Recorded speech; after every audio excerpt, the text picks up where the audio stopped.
მოგესალმებით, მეგობრებო, როგორ ხართ? მოგიკითხავდით სიყვარულით. დღეს მოვედი საჯარო გაშლით, სახელწოდებით რას ფიქრობს თქვენს მიერ ჩაფიქრებული პიროვნება თქვენზე. საინტერესოა იფიქრეთ თქვენს მიერ ჩაფიქრებულ პიროვნებაზე, კარგად. მოდუნდით, მოეშვით. მეტად არ იფიქროთ არაფერზე, დამოინახავ. თქვენს მიერ ჩაფიქრებული პიროვნება რას ფიქრობს თქვენზე? რა უნდა?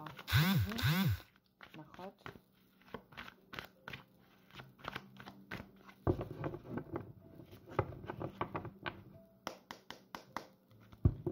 რას ფიქრობს თქვენს მიერ ჩაფიქრებული პიროვნება თქვენზე?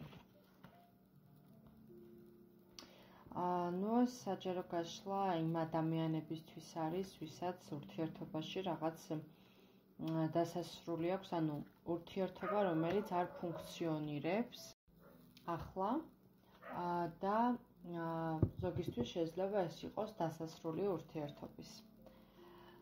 ნახოთ, რას ფიქრობს.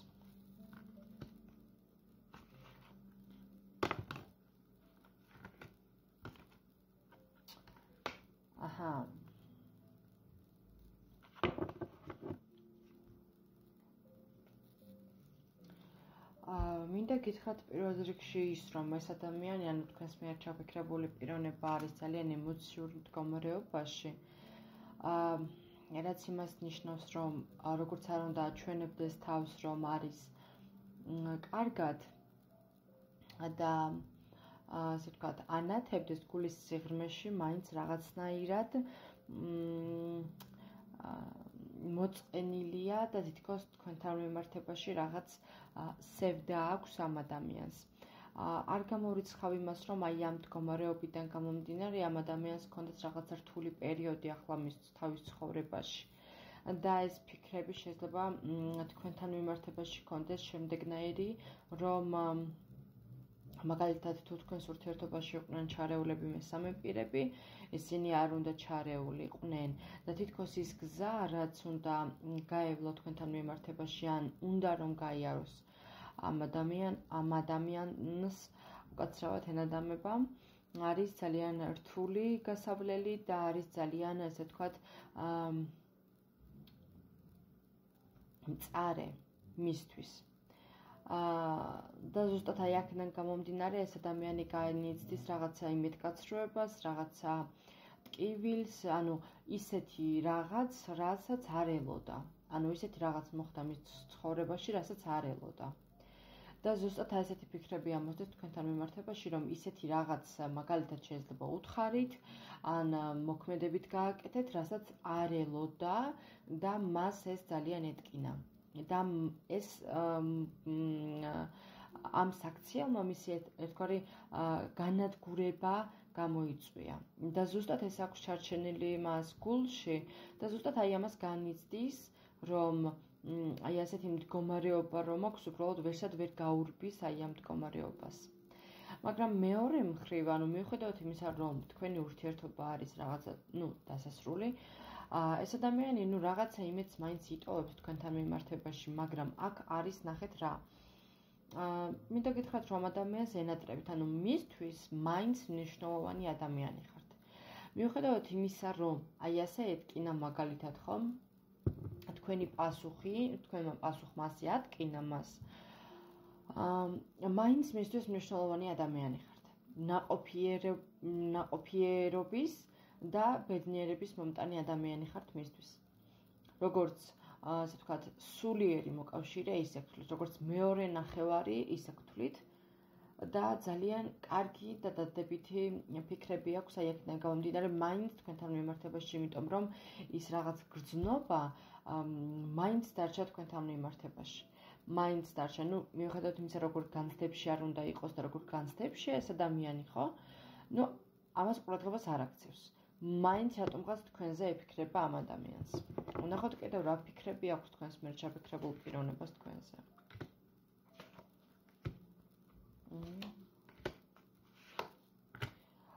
ადამიანი, ანუ თქვენს მათ შეფეთრებული პიროვნება არის ადამიანი, რომელიც არის ჩამოუყალიბებელი. ანუ თვითონ რა უნდა ცხოვრებაში არ იცის და ვერ გაუგია სიმართლე გითხრათ და თითქოს რაღაცეებს, ანუ ნაბიჯების გადადგმაში თითქოს შემდეგ ძალიან ბევრს ფიქრობს ეს ადამიანი. ანუ რისკიანი არ არის, მაგრამ ცოცხლოვანი პიროვნება არის. რისკიან პიროვნებაში გულისხმობ იმას, რომ არის, აი მაგალითად თქვენთან მიმართებაში რაღაც ზეთი საკითხები, რასაც ვერ ბედავს, ხო? ნუ მაგალითად მოსვლას. მაგალითად ვერ ბედავს, რომ მოვიდეს თქვენთან, ვერ ბედავს, რომ გადმოდგას თქვენსკენ ნაბიჯები და ამჯობინებს იმ პოზიციაში ყოფნას, რა პოზიციაშიც არის ახლა. მიუხედავად იმისა, რომ აქვს ძალიან დიდი სურვილი თქვენთან მოსვლის, მისი მდგომარეობა მაინც არის გამოუვალი. ანუ გამოუვალ მდგომარეობაშია და ჯერ კიდევ ვერ გადაუწყვეტია მაგალითად რა უნდა ამ ადამიანს, როგორ უნდა, რანაირად უნდა, რა უნდა მოიმოქმედოს, რა უნდა გააკეთოს და მომენტებში შეიძლება ესე ვთქვათ, ბრჭყალებში თავსაც იდებილებდეს, იმიტომ რომ უბრალოდ თავს არ იწუხებს ეს ადამიანი ზედმეტი მოქმედებებით, იმიტომ რომ რატომღაც სიამოვნებს იმ მდგომარეობაში ყოფნა, რა მდგომარეობაშიც ის ახლა იმყოფება. აქვს რაღაცა შიში შეგრძნება და ეს შიში სხვადასხვა შეიძლება იყოს დაკავშირებული იმასთან, რომ თუ მაგალითად თქვენი ურთიერთობა დასრულდა და ამ დასასრულმა მას მოუტანა გულის ტკივილი, მაგრამ ნუ თქვენი გულის ტკივილიც იყო, რა თქმა უნდა და თქვენს რაღაცნაირად გეწყინათ, მაგრამ თქვენი რაღაცა თუდაც პასუხიან მოქმედება მისთვის იყო დიდი დარტყმა. და აქედან გამომდინარე ამ ადამიანს თითქოს ეშინია თქვენთან ნაბიჯების გადმოდგმის, იმიტომ რომ გონია რომ ისევ იგივე პასუხს მიიღებს თქვენგანი, გონია რომ ისევ ანალოგიური მდგომარეობა იქნება და თითქოს აი აქედან გამომდინარე თავს იკავებს და თითქოს ცოტა შიშისა და ცოტა უნდობლობის შეგრძნება აქვს დარჩენილი ამ ადამიანს. ნახოთ კიდევ მისი ფიქრები. ნუ აი აქ არის მამაკაცი პირდაპირ იმპერატორი და ეს არის მდგომარეობა, როდესაც თავის დედოფალთან ერთად ამოვიდა სხვათა შორის. ნუ როგორი პრინციპულიც არ უნდა იყოს ეს ადამიანი და როგორი ესე ვთქვათ ტრაბახა ტიპიც არ უნდა იყოს, ხო? მაინც აი გულის სიღრმეში მაინც მისთვის არსებობთ თქვენ. თქვენ ხართ ძალიან ემოციური, თქვენ ხართ ძალიან მგრძნობიარე, საკმაოდ შეგიძლიათ რომ ადამიანებს გაუგოთ, საკმაოდ შეგიძლიათ რომ ადამიანის მდგომარეობაში შეხვიდეთ, ეჭვიანი ადამიანი ბრძანდებით, მესაკუთრე ადამიანი ბრძანდებით, ხო? და აი ასეთი ადამიანი წარმოუდგენია მას გვერდით ზუსტად და თქვენ ხართ ზუსტად ასეთი ადამიანი. თქვენ მის გვერდით ხართ მის ფიქრებში. მე არ ვიცი რატომ მიკავებს თავს და რატომ არ მოდის და რატომ ამჯობინებს იმ მდგომარეობას, მაგრამ მე ვფიქრობ, რომ ეშინია პასუხის და ეშინია იმ ქმედებების, რაც მაგალითად შეიძლება შემდეგ განვითარდეს და აქედან გამომდინარე უბრალოდ თავს იკავებდეს მოქმედებებისგან და დიდად თავსაც არ უწუხებდეს. ეს არის მდგომარეობა, როდესაც უფრო თქვენგან ელოდება უფრო ნაბიჯების გადადგმას ეს ადამიანი, ვიდრე მაგალითად თვითონ რომ გადმოდგას ნაბიჯები თქვენსკენ. ანუ ელოდება, როდის გადადგათ თქვენ პირიქით აქეთ მისკენ ნაბიჯებს. ძალიან ეგოისტი ადამიანია, მინდა გითხრათ. აჰა. ხო, ნუ ძალიან დიდ განცდებში არის და მინდა გითხრათ, რომ ჩუმჩუმა თვალსაც გადევნებთ სოციალურ ქსელებში, ასე შორიდან გიცქერთ და მიუხედავად იმისა, რომ თქვენ ურთიერთობაში მას გონია, რომ ყველაფერი დამთავრდა და всё და მორჩა და ესეთი მდგომარეობა აქვს, მაინც გულის სიღრმეში რაღაც იმედს მაინც იტოვებს და რაღაცა ის გრძნობა, ის იმედი გულის სიღრმეში მაინც აქვს დარჩენილი. ანუ ამ ადამიანს კვლავ აქვს თქვენთან მიმართებაში გრძნობები, რომელიც უნდა ასე ვთქვათ, ხორცი შეასხას, ესე რომ ვთქვათ, და უნდა გააღვივოს ეს ნაპერწკალი. ასე რომ იყოს თავის ეგოისტობაში და რას დაიჭერს ნახავს. მადლობა მეგობრებო ყურადღებისთვის.